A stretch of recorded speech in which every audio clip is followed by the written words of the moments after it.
Okay, so your basic points on the subject of belief were, I know you've said this now, you've said first off that people can't really choose what they believe. Yes. Okay, now elaborate on that a little bit. I don't believe that belief is subject to the will in the simple sense, in that you could simply say, I believe I can fly. I believe I can flap my wings and fly. I don't believe you could ever really believe that, no matter how hard, no matter how much you wish that it might be true. Your will and your preferences and choices can affect your beliefs because they affect the process that you're going to use to decide upon your beliefs. Belief is a matter of being convinced that a proposition is true. You have to be convinced. That process is the important part. It's your will and your desires and your choices that may affect that process. Mm-hmm. And by saying that, what I mean is, if I really want to believe that there's life after death, let's say, I couldn't simply say, I believe there's life after death, and really believe it. I can act like I believe it, but what I do is, based on that desire for it to be true, mm-hmm. I begin to use it as a filter when I'm analyzing the evidence, so that I pay more attention to evidence that seems to support the things that I want. Confirmation bias, yeah. So you can develop a confirmation bias that way, and in that sense, your will can influence your beliefs. Yeah. I think that certainly what influences what a person believes and how devoutly they believe it is directly proportional to the degree in which you can test it out in the real world, right?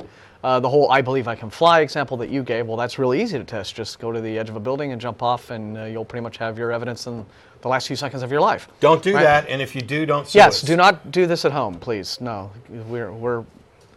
but when you take an untestable proposition, like I believe that there's an afterlife, or I believe that there's a God watching over me, or I believe that there's this, that, and the other, and you couple the fact that that really cannot be empirically tested in the way that jumping off a building can, and you couple that with the fact that the reason such a belief is held is that a person is looking for a way to manage basic insecurities in their lives. You know, for example, the fear of death, the fear of just the unknown, not really knowing what the future holds. Say you've had a loved one who has died, and so you want to believe that they're still that they're in peace, and that you'll see them again. Right. That sort of emotional bandage that that we always, whenever some sort of trauma hits us, the degree to which that influences it. I think that a person probably, in those instances, the power of the mind, and the power of self-delusion, and the ability that people have really to just construct their map of the world in a way that I think makes them feel more comfort. I think you can, in those instances, decide what you believe. And, for example, the afterlife belief. I think that people can decide that they can have that kind of a belief because there's never really going to be an instance where they die and then they come back and they're like, I was wrong, right? I don't think that at that level they honestly believe it. I think on that level, they still just want to believe it, and they want to act as if it's a true belief. At the point where you sincerely believe that this is in fact true, I think you have to have been convinced by something, even if it's a poor justification. But see, I don't think belief is reliant upon evidence. I think that's sort of now crossing the line into, say, a knowledge claim, where you can say, okay, well, I have really good, strong evidence for X claim, and so now I'm comfortable in saying that I know this to be true. Belief, I think, in a lot of ways, it's that Band-Aid, it's that shield that you put up between yourself and reality. And to the degree to which, self-delusion, a person allows self-delusion to convince themselves in, say, a belief in a God or an afterlife, or in, I have a psychic power or something. It's only in as much as that belief never really gets to be challenged directly by empirical evidence that the delusion just, I was talking. Belief isn't something that separates us from reality. I believe this coffee cup is here. I believe in a great many things. I think it does. I think that there are people like you can say the dishonest ones. There's a lot of things that are true. You can, and we do. I hope. Well, as opposed to just knowing that they're true. Like, I don't believe the sun rises in the east.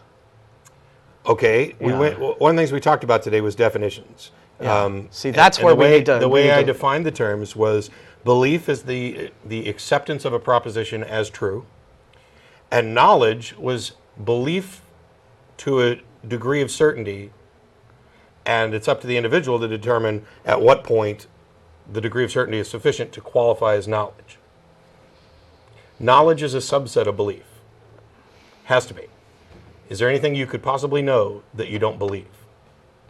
Oh, all right. Well, in as much as that's okay, I agree with that statement. So knowledge is a subset of belief, and my criteria that I use to distinguish between knowledge and belief is the degree of certainty that you have for it, in the sense that as I become increasingly more, I can believe things, barely believe it, I can kind of believe it, I can believe it more strongly, I can believe it very strongly, then all of a sudden we approach something. I don't think you can ever get to absolute certainty, which I talked about today, but you can get to a point where your belief is so indistinguishable from absolute certainty that you are sure to such a high degree of certainty that you might as well call it knowledge for all practical intents and purposes.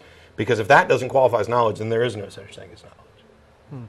But then there are people who have levels of belief that are that strong about things that are just patently false. Yes, you have to be willing to accept, and I talked about this today, that your beliefs may be wrong, and even those things that you label as knowledge may turn out to be wrong. It's all tentative and subject to the review of new evidence. But the knowledge, for example, that the Earth orbits the sun, that I believe the Earth orbits the sun, I believe it based on evidence. It has been demonstrated as real to such a high degree of certainty that it would be patently absurd for me to discover that it's wrong. Yeah. And in it's that less condition, rational to disbelieve it. Right. In that condition, I would call that knowledge. I know the Earth orbits the sun. Yeah. Could turn out to be, wrong once we develop some new understanding of the way that, physics and the universe work. But that was why it was important that I started off with Okay, I think perhaps where I'm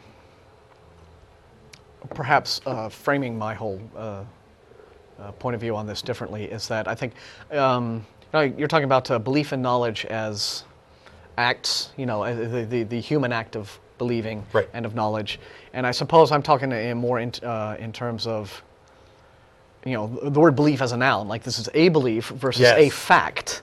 And, that would be different. Yeah. Okay. And the fact is the thing I'm that doesn't talking about change. epistemology, and you're talking about phenomenology. Yeah. There we are. Right. Okay. Kind of. I think somebody's going to call me on No. that, I think you're right to a certain degree, but I think that from an epistemological standpoint, I think that yes, people have again an amazing capacity to delude themselves, and but I think that makes my point.